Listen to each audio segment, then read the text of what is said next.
Okay, this week is Chanukah. We're starting Chanukah. So what's the Indian of Chanukah? So the Gemara Shabbos quotes a Megillus Tainus. Quotes a Megillus Tainus. We had a war with, I'm not going to go into the whole war with the Greeks. We had a war with the Greeks. It was a spiritual war. They wanted to fight against the Jewish religion.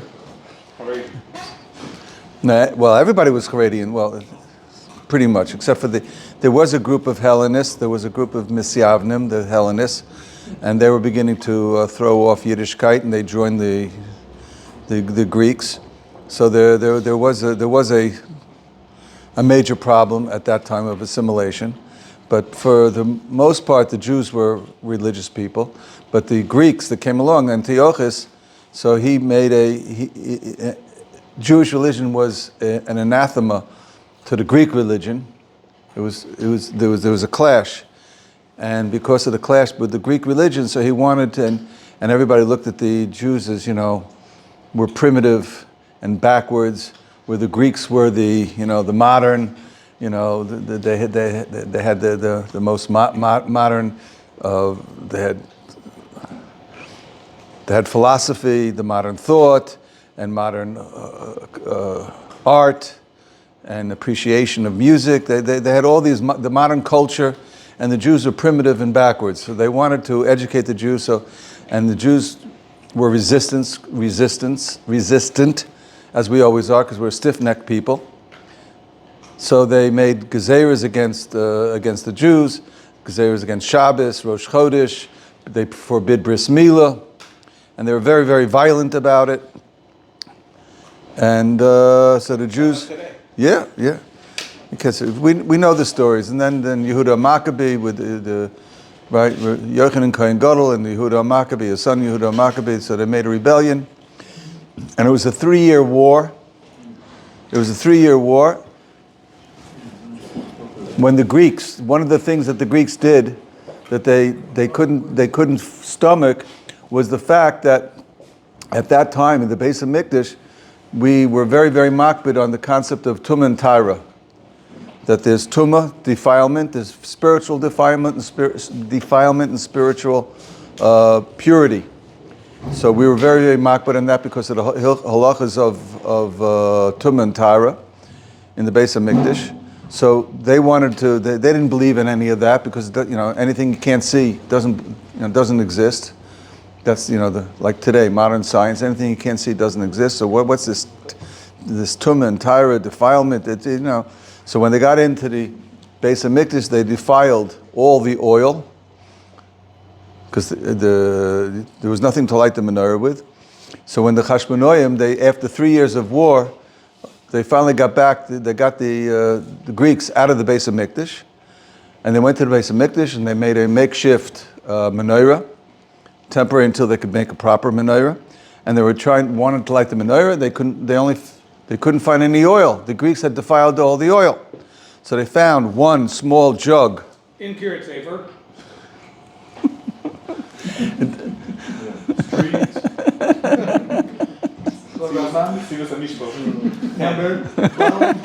Real 10. So they found one small jug of oil, which still had the seal of the Kohen Gadol that had not been opened. And it took them 7 days to make new oil. Either to go get the new oil, it was 3 days away, and it would take 3 days to go there and back. It was 7 days there and back. So, or it took 7 days to actually make the oil, to press it, and whatever it is. They only had enough oil for 1 day. So they poured all the oil in, and miraculously, all the oil, it lasted for 8 days.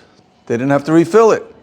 So they saw the miracle, that it lasted for 8 days, and in honor of the miracle, the Chazal inaugurated these days for Hallel and Hoidoya. And that's... I have enough for 1 day, it lasts for more than a month. Everybody knows the story. We all learned that when we were young, in nursery school. So everybody learned the story. Watching now, doesn't know the story, so it's a good read. Yeah. Reviewed it. This is the Gemara in Shabbos. It's based on everybody knows what, and the Gemara brings this down. It's got a three folio pages of halachas about how to light the Chanukah menorah. There's very details. It can't be too high, it can't be too low, and it has to be in the right place, and and you have to light this way and that way, and at the door and not at the door. And who has the the obligation to light, and what do you do if you're traveling?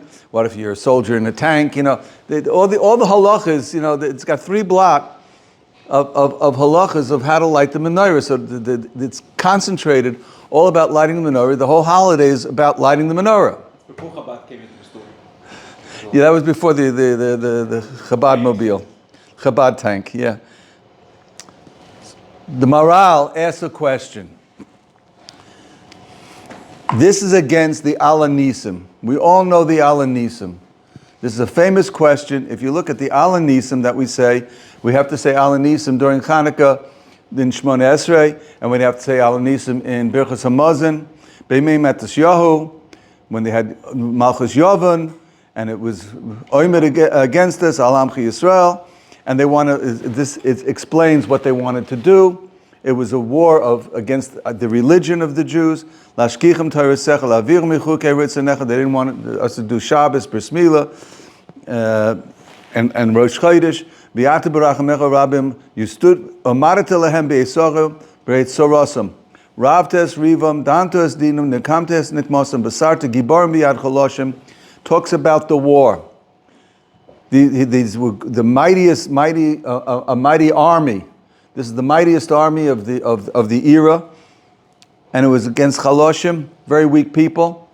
There's some Kahanim. How strong were they? They weren't trained in war. They weren't people who were strong. Rabim biad ma'atim. There was just a few of them. They had maybe 100,000. I don't know how many troops that they had.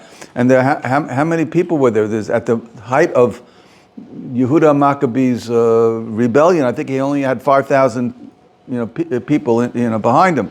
Tameim biat tahirim. These are Tameim Dika people. What's Tameim biat tahirim? Right? Because usually Tameim Dika people, these are the strong brutes. And they can clobber anybody. Whether a person is Torah, so he's a yeshiva bacher, he's a Rosh Yeshiva. He can't fight. Rishoyim biad tzadikim, zaydim biad oiskei soresecha, shem gadol v'kadosh b'olamecha. And you did a chua gedola porkan kayom hazeh. The whole Ala Nisim is about the nitzachon, the victory in the war. So which is it? What's Chanukah all about? What are we saying Hallel for? We're saying Hallel for the miracle of the oil, or we're saying Hallel for the miracle of the war? L'chorah, we're saying Hallel for the miracle of the war. So why is the Gemara in Shabbos telling us that the institution of the whole holiday of Chanukah is because of the oil, the miracle of the oil? Which is it?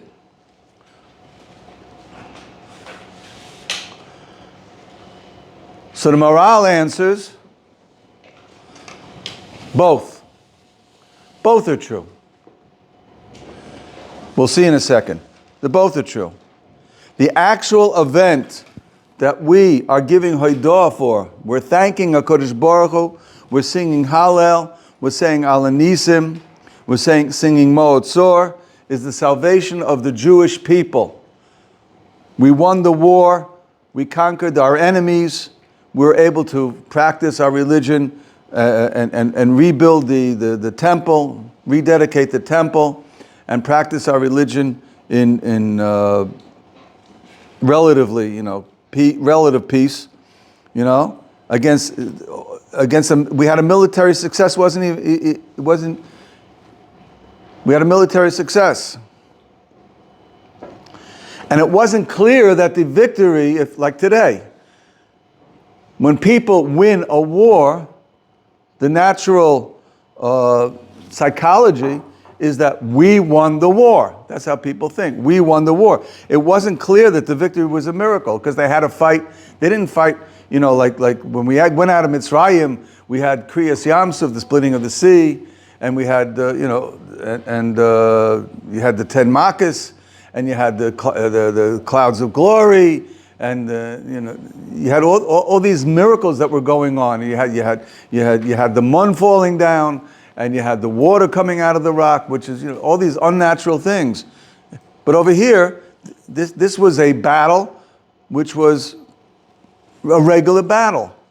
And a lot of them, almost all the Maccabeim, the Chashmonoim, they almost all died in battle.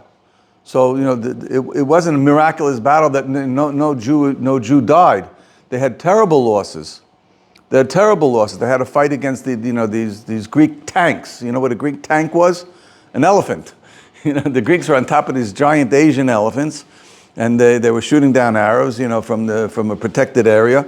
And you're down there. You can't. It's very hard to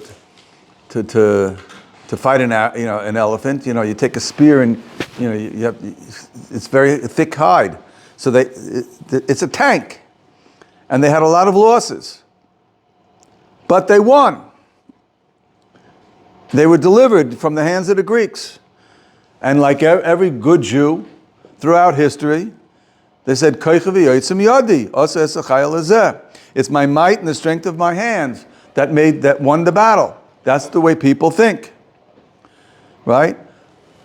When they got into the Beis HaMikdash, and they saw the miracle of the oil, it was an open miracle, because they had one little jug of oil, and they knew that this little jug of oil, and this jug of oil was enough to last one day. That's it.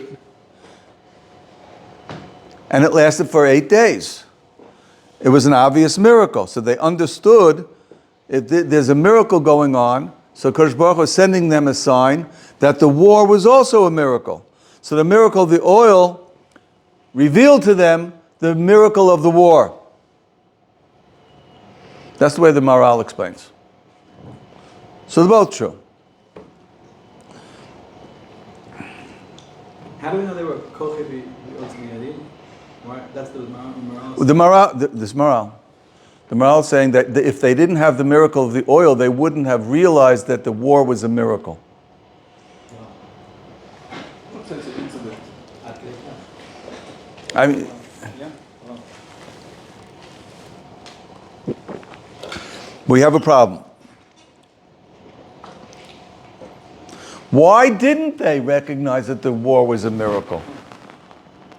Just think about what's going on. We're at the time of the second Beis HaMikdash. Now, at the time of the second Beis HaMikdash, we never really had a proper government. We were always underneath the auspices. We were a vassal state under other countries. We started off as a colony of the Persian Empire, and then later, when Alexander the Great conquered, the whole area, so he took over. So then we became a vassal state of the Greek Empire, and then after the death of Alexander the Great, then it was split up among his whoever took over from them, the Seleucids and the Ptolemies.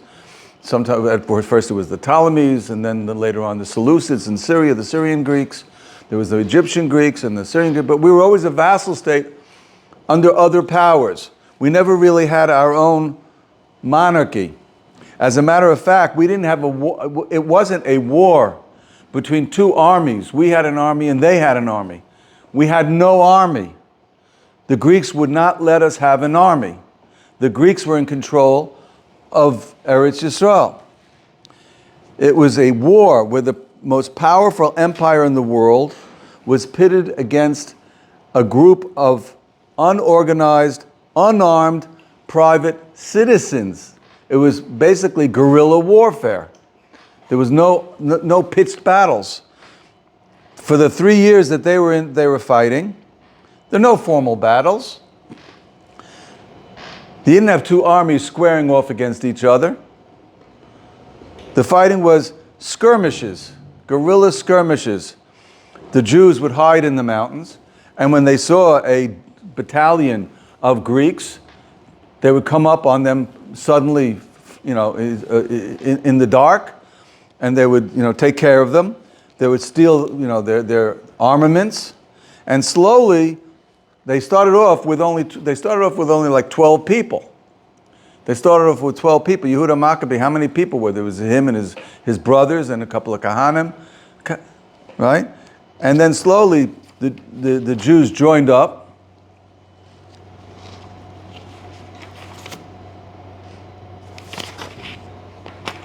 They were totally outnumbered.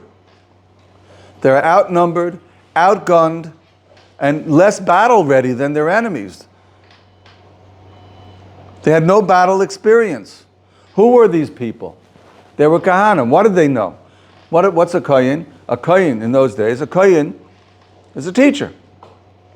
A Kohen in those days, they were the teachers. The Kahanim were the teachers. They worked in the Beis HaMikdash.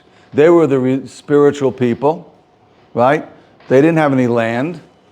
At that time, the Kahanim didn't have any land, and so they were the ones who went out and they taught the rest of the populace. They served in the Beis HaMikdash. They were the Ruchnias. They were spiritual type of people. It's not a soldier. This is not a war that was fought by soldiers. It was a war fought by Roshi Yeshivas. It's sort of like it's sort of like Chaim Kanievsky taking the Panovich Yeshiva and going against the Russian army. I mean, it's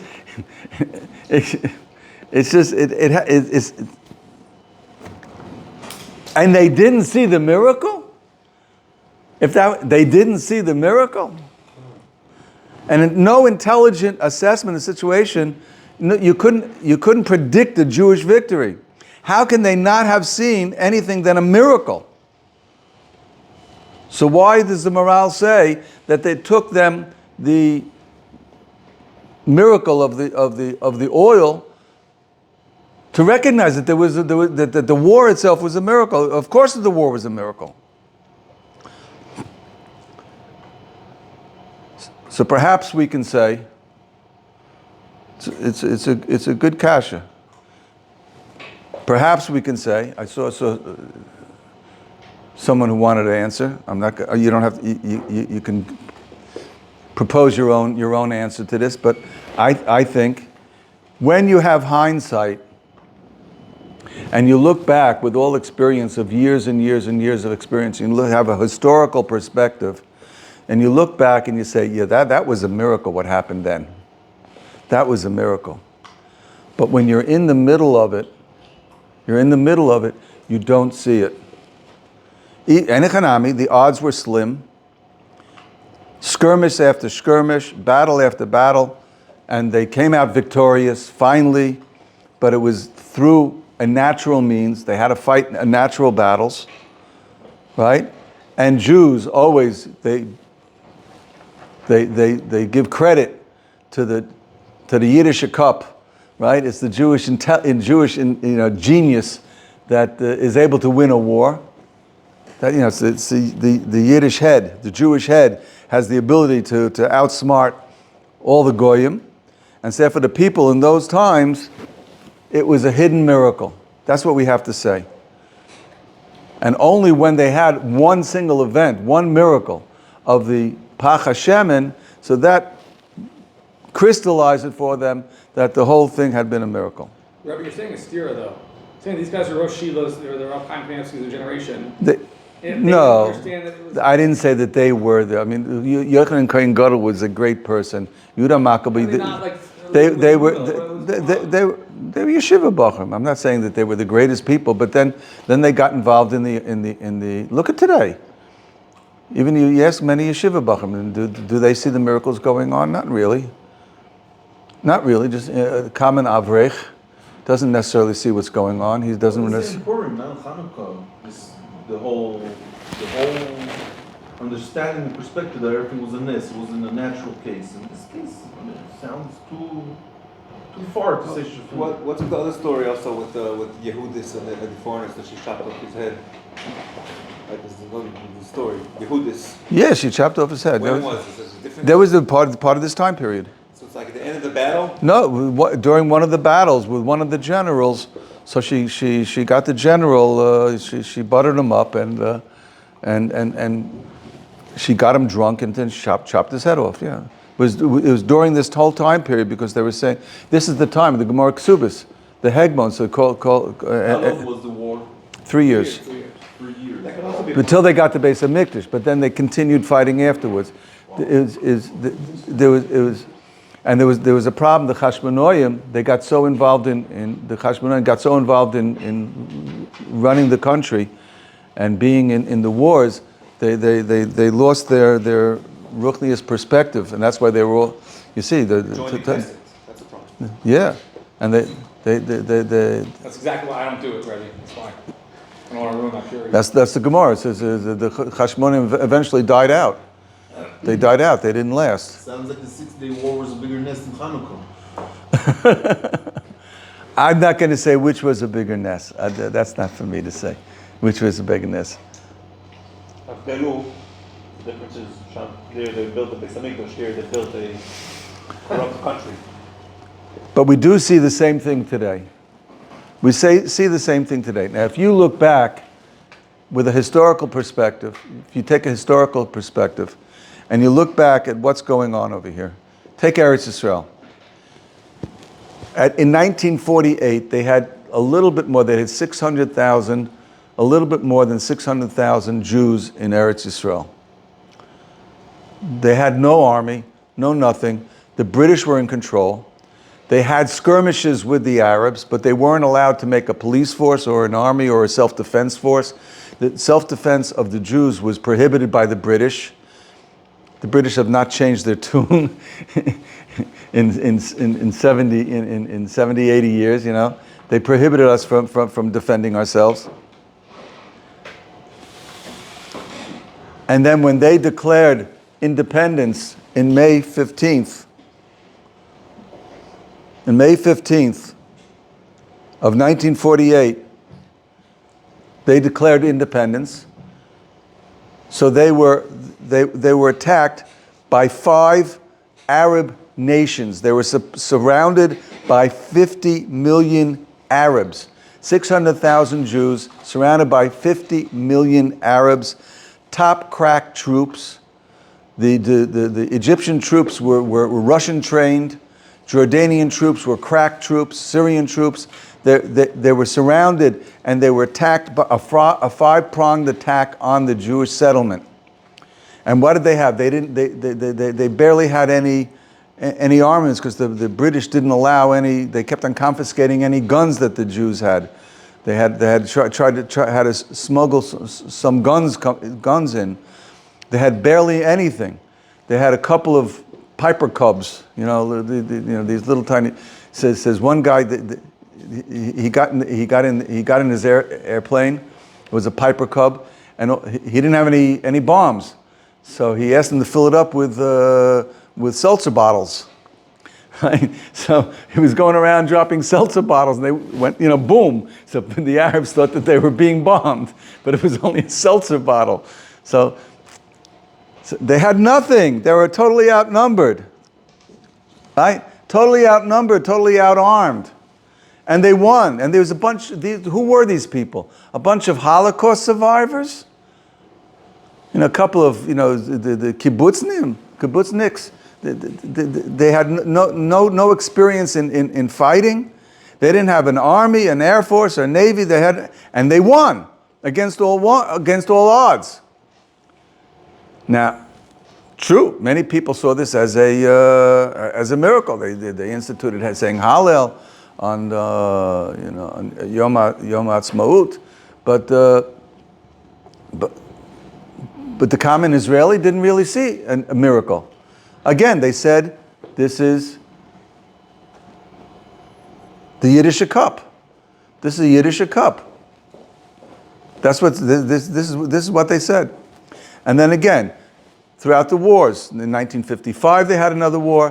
1967 they were outnumbered, right? And they had the smarts to do a surprise attack, and they saw miracles during 1967.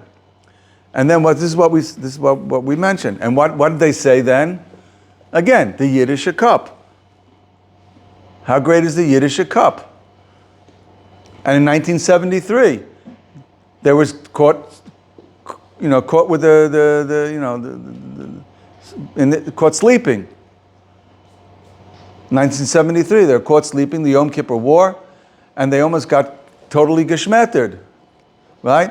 And it was a miracle, and they were able to hold off. And there were a lot of incidents of one tank, or they had a couple of tanks on the Syrian border, and there were like 5,000 Syrian tanks all of a sudden coming, and they held them off. The same thing with Egypt. There's so many incidences that the Syrians saw 5 Israeli tanks, and they turned around and ran away. They gave up.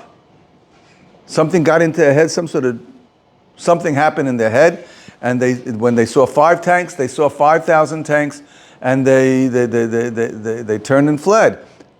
And it was totally unreal how they won in 1973. They should have recognized the whole thing everybody should have become religious in 1973. And we know it didn't happen. Now we're 50 years later and we have the same thing happening. And I don't hear from the upper echelons them saying anything about a Kodesh Baruch Hu. They're not talking about any miracles happening. I'm hearing from the lower echelons. We'll talk about that in a second, that there are a lot of hidden miracles that are happening. There are people who are chazor b'tshuva. There's a lot of people who are chazor b'tshuva. A lot of people chazor b'tshuva, putting on tefillin, putting on tzitzis, keeping Shabbos. A lot of people are keeping Shabbos now. There are a lot of people who are seeing something is happening, and definitely. But that, Baruch Hashem, that's in the masses, so that's really where it counts. But this is the lesson. We have to start looking for our Pach Hashemin. This is what we have to start looking for, our Pach Hashemin. Yeah. That HaKadosh Baruch Hu is going to have to show us that this is really a miracle. I just happened to see, it was 2 weeks ago that we had the sudden downpour. Was 3 weeks ago we had a sudden downpour. So there was one soldier got up and he was in Gaza, in North Gaza, and he says that there was a sudden flood, and it flooded the tunnels in that area, and a lot of Hamasniks got flooded out. They got drowned in the tunnels, or they ran out. And they got spotted by the Israeli forces, and the Israeli forces followed them and took care of them. So that's the way to get them. HaKadosh Baruch Hu showed him he can flood the tunnels. That's what they're talking about doing now. They want to flood the tunnels, but HaKadosh Baruch Hu could do it. HaKadosh Baruch Hu could do it. But we have to start looking for these miracles. You're saying it wasn't obvious back then? I mean, like in the Maccabee time, it wasn't crystal clear that was the miracle. Until that's the morale. I'm telling you, this is what the morale has a stira. No. I'm saying the time. That 8 days, not everyone Klal Yisrael was like, oh, holy, like, whoa, look, the thing's lit for 8 days. Let's stop being this Avnim. Let's get our act together. We have to say something. There's a contradiction, because the Brisa in Shabbos says that the miracle we instituted Chanukah for was the ness of the oil, and Al Nisim says that the reason we instituted Chanukah because of the miracle of the victory of the battle of the war. So is it the war or the oil? It could be the 1 day is the battle, we extended it to 8 days because of oil. But the oil has to be connected somehow to the battle. So the Maral wants to say that because of the oil, they realized that the battle was really miraculous. Sometimes you need a slap in the face to wake you up, that you look back and you see that what you had just done was a miracle.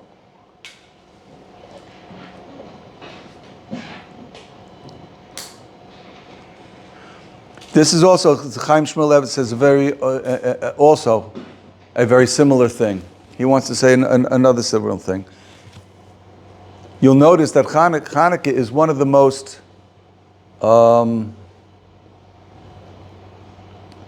widely kept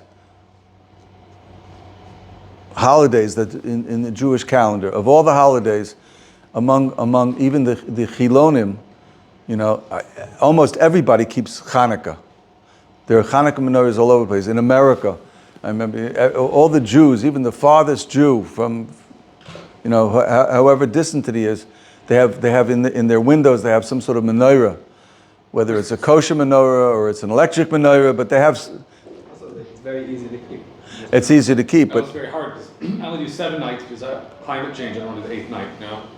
Carbon. I want to keep the carbon down. Exactly. Yeah. Holy Keskiso, like some people. Rav Chaim Shmulevitz asked the kasha on this week's parsha. Chaim Shmulevitz asked the kasha on this week's parsha. This is Parshas Vayeshev. Parshas Vayeshev is the whole incident with Yosef Atzadik.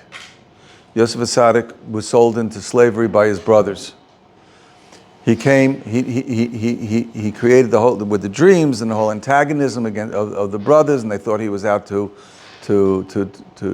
take over, and they felt threatened by him. I'm not going to go into the whole story of the brothers, but they gang up. They decided they had to kill him, but instead of killing him, they decided to sell him into slavery, and that's how they would take care of him. That he would no longer be a threat to them, and he was violently thrown into the pit, and then brought out and sold to Yishmaelim.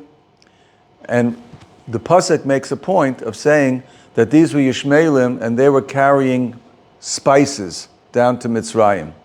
So Rashi brings the measures. Why does the pasuk have to point out that they were carrying spices? This is not normal, because we know that Yishmaelim are their main business is oil, right? Kerosene. Even then, that's what Rashi says. The Medrash says, even then, they were into oil. They had oil, and right? So they should have been. So usually caravans of Yishmaelim are carrying, and it's oil, it's kerosene. You know what a garage, a gas station smells like. It stinks. Kerosene stinks.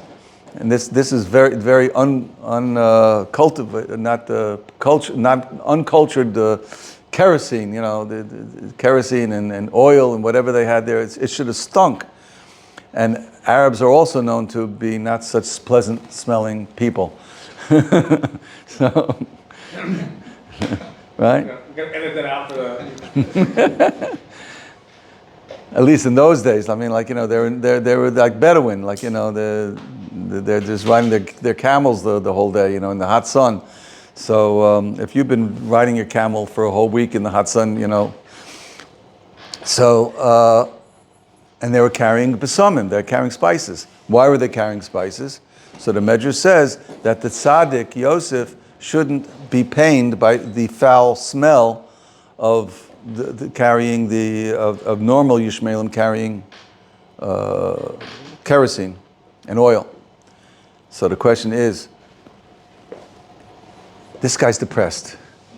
He's just been double-crossed by his brothers, right? His brothers, he's been thrown out of his own house. He's never going to see his family again, never going to see his father again. He was at the top of the world. Yaakov Avinu was a very, very wealthy man, and here he is, he's being sold as a lowly slave down to Mitzrayim, and he knows that Mitzrayim is a place you couldn't escape from. Mitzrayim was known. It was like Gaza. Gaza was a place that you ask the Gazans, why don't you leave? They're not allowed to leave. You ask a Persian and Iranian, why don't you leave? They're not allowed to leave. They have to sneak out through a mountain pass. People want to leave Iran. They have to go through a mountain pass. It takes them 3 days to go in a long circuitous journey to get to a lone border and not be caught by the Iranian police. They're looking for deserters. So Egypt was just like that. You couldn't get, once you're in Egypt, you can't get out. And he knew that. He's depressed. Really, it really bothers him, whether he smells this or smells that. You think that the fact that he's got a nice smelling caravan is going to make any impression upon him to get him out of his misery? So Chaim Shmulevitz made a very important point. This is for us also. When you see a coincidence happens that's out of the norm, this is a message from a Kodesh Baruch Hu. I haven't abandoned you. Kodesh Baruch Hu was telling Yosef HaTzadik, I haven't abandoned you. There was a plan going on, and Yosef had to be sold down there. Now we look back and we see we see the whole story, how Kodesh Baruch Hu was priming him to become the ruler over Mitzrayim. He had to rub shoulders with all the big shots. But in Potiphar's house and in the dungeon, he rubbed shoulders with all the political prisoners. So he met all the higher echelon of Egyptian politics. So he learned the ins and outs, the mentality of Egyptian politicians, and so therefore that made him made him able to become the ruler over Mitzrayim. It made him very, very, very smart. So all this was he was being set up to save Klal Yisrael in Mitzrayim when they had to go down there. Hashem is with you. When something happens out of the ordinary, so then you have to take notice and say, this is a message. HaKadosh Baruch Hu still loves us. That's what Yosef understood. Hashem still loves him. Hashem is with him in his darkness. And it says, the Gemaras say about Yosef, he was the epitome of a Baal B'tochen. He knew that Hashem was with him. And one of these sources of his strength were those spices that he had when he was being sold down as a slave. Now, the miracle that Hashem did for Yosef was not necessary. This was an unnecessary miracle. It wasn't crucial for the survival of Yosef. Why did he do it? So Chaim Shmulevitz says this was like a little kiss from a Kodesh Baruch Hu. I'm still here. I'm still with you. All of a sudden, you realize, I haven't forgotten you. It's a neshika. The same thing with Chanukah. We were in a very, very difficult time. We're fighting the Greeks. We're fighting the Hellenists. And the battle wasn't just a physical battle to get rid of the Hellenists, to get rid of the Greeks. It was also the Greek culture was infiltrating the Jewish mind and infiltrating the Jewish culture, Jewish civilization. And they weren't successful because eventually the Greek culture was insidious, and eventually it came in until the final destruction of the Second Temple. A lot of the people had fallen into the modern psychology, the modern way of thinking. But the Kodesh Baruch Hu sent down, and the miracle of the oil was unnecessary. It had nothing to do with the battle. Why was there a miracle of oil? Had nothing to do with the battle. It was an unnecessary miracle, and it was to show a little kiss from a Kodesh Baruch Hu. That's what Chaim Shmulevitz says. It's unnecessary also because two mahot from a tzibur. They could have. They didn't have to light. That's the famous. That's the Pnei Yeshua's kasha. Tzibur. Why they need the miracle? Let them light regular oil. It's true. They found. I'm assuming that they found one jug of oil which was pure. So let's at least get one day in. Before we have to rely on the tumatic oil. So and when that oil. That's why it was unnecessary. The July 8 days. Right. Because according to Allah, they could have right. taken other oil. That's right. They could have taken That's the kiss. That's the. Right. Yeah.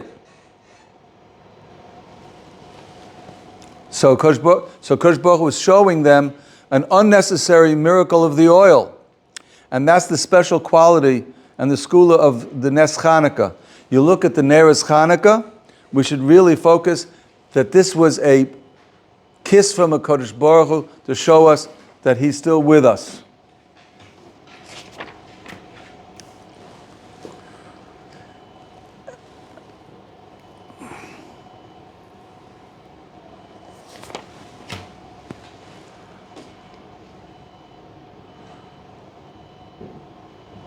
We play dreidel on Shabbos, on Chanukah.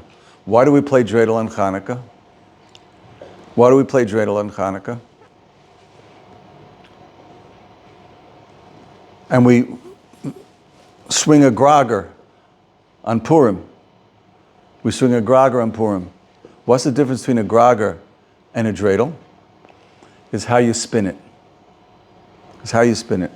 By a grogger, you spin it from underneath. Why from underneath? Because the miracle of Purim came about through our tefillos. We activated the power to get through Purim by our davening, our tefillos, our fasting. So they fasted for 3 days and 3 nights. You go do Yom Kippur for 3 days. You know, see if you last. It's very, very hard. And they did it. And they all did tshuva. So because of the service of tshuva, so Kodesh Baruch Hu had Rachmanas on them in Purim time, and therefore he brought about the Nes of Purim. So the grogger is you swing it from underneath. It's us swinging it.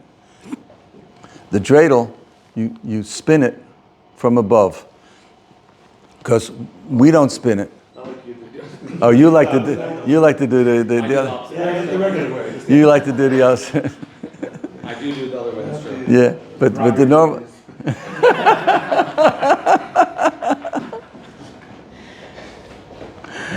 You know, A dreidel is spun from above. What is a dreidel? Because how it falls also, how the dreidel falls, you know, it's got the 4 sides, you know, Nes Gadol Haya Po. Nes Gadol Haya Po. Yeah. Nes Gadol Haya Sham, Nes Gadol Haya Po. Right? But it's all up to chance. It's all up to chance. So if you're playing a game with dreidel, so really it's a game of chance. So that's really life. Life is a game of chance. You know, you get involved in stocks or something, like, you know, it's, you know, the people in the stock market told my brother it's all gambling. You know, life is gambling. It's you have no control over it. Things that it's up to the Ribbono Shel Olam, it's hashgacha pratis, the things that He does, right? And it's a mashal for ishtadlus. As much as you spin it, but you can't determine where it's going to stop. You can spin it hard, you can spin it soft, you can spin it fast, you can spin it slow, but it's going to land wherever it lands. So everything is from above. That's the idea of a dreidel.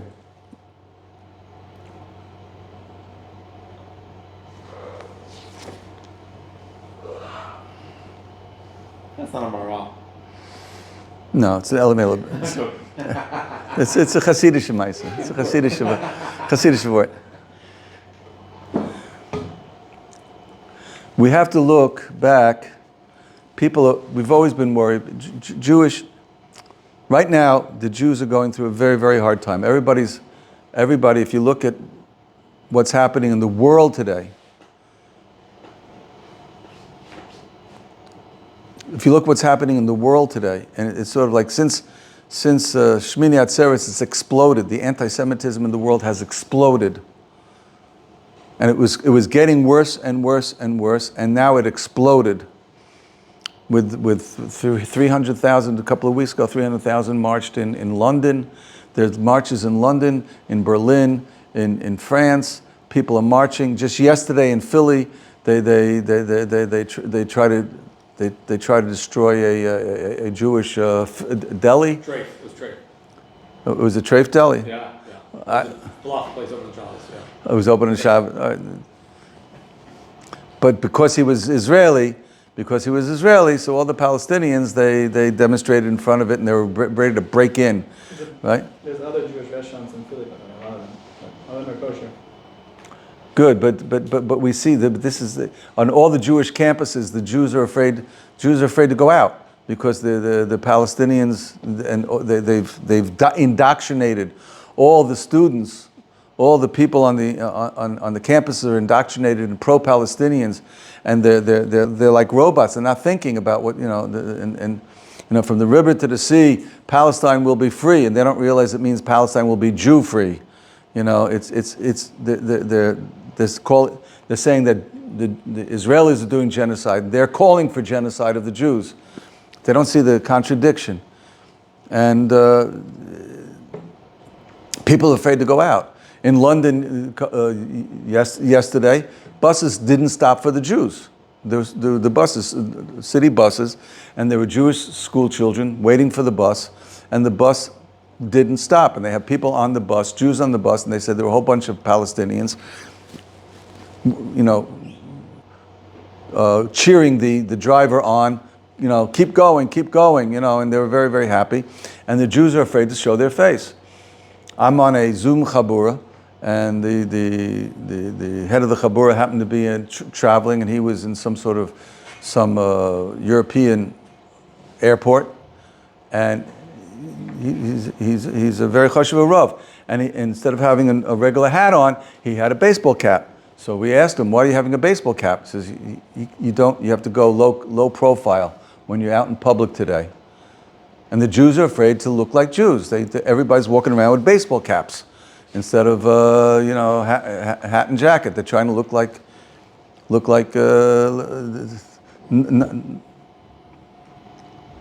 So what's going on over here? And people are afraid. Is this the end of the Jewish people? So I want to tell you, the biggest miracle. This is what Rav Yaakov Emden said. He says the biggest miracle of history is the fact that we're still here. No other nation has lasted. We've lasted 3,500 years, and we're still here. Whatever method of torture, murder, of destruction, annihilation, any method of torture that was ever invented by mankind has been tried on the Jews, and they can't get rid of us. You've heard of Tolstoy? You've heard of Leo Tolstoy? He wasn't. He was a goy. He says the Jew is a emblem of eternity. Not slaughter, not torture, thousands of years could destroy him. Not fire, not sword, not the Inquisition is able to wipe him off the face of the earth. He was the first to produce the oracles of God, and he has been doing so as the guardian of prophecy and has transmitted it to the rest of the world. Such a nation cannot be destroyed. The Jew is as everlasting as eternity itself. 300 years ago, King Louis of the 14th of France asked Pascal, a French philosopher, famous French philosopher, prove to me that there are miracles. Says, Your Majesty, sure. The Jews. The Jews are a proof of miracles. We know what it meant. And this is Mark Twain. Mark Twain was not known to be a very religious man. What did Mark Twain says? The Jew has beat everybody. Where are the Babylonians? Where are the Babylonians? They're gone. Where are the Greeks? The empire is gone. Where are the Romans? The empire is gone. Anybody with the papal states, the Catholic Church is almost, there's no power there anymore. They're basically gone. All the nations of the world have tried to annihilate us, and they're all gone. And we are immortal. What is the secret of our immortality? Kadosh Baruch Hu.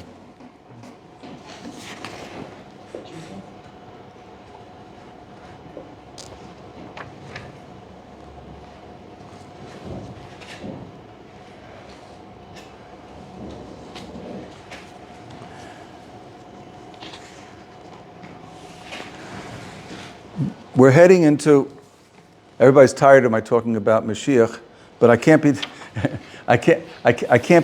we can't get tired of it. I want to see him, Rabbi. I don't want to talk about it. I want to see him. The commentator.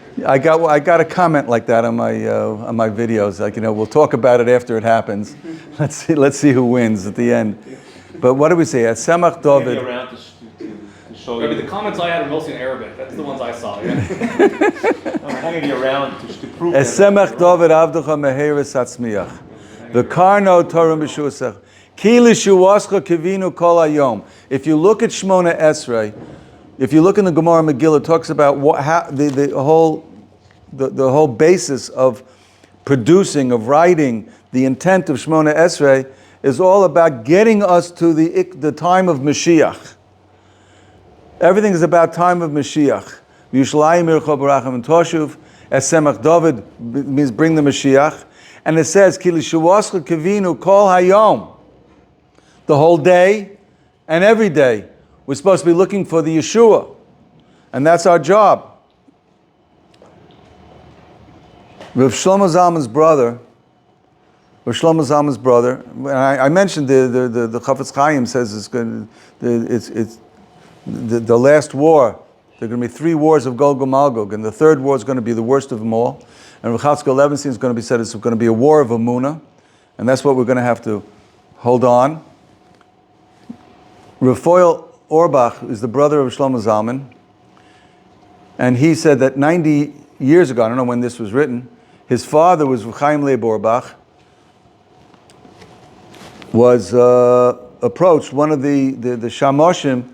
He used to light the stove in the shul in the old city, and this man was already 90 years old.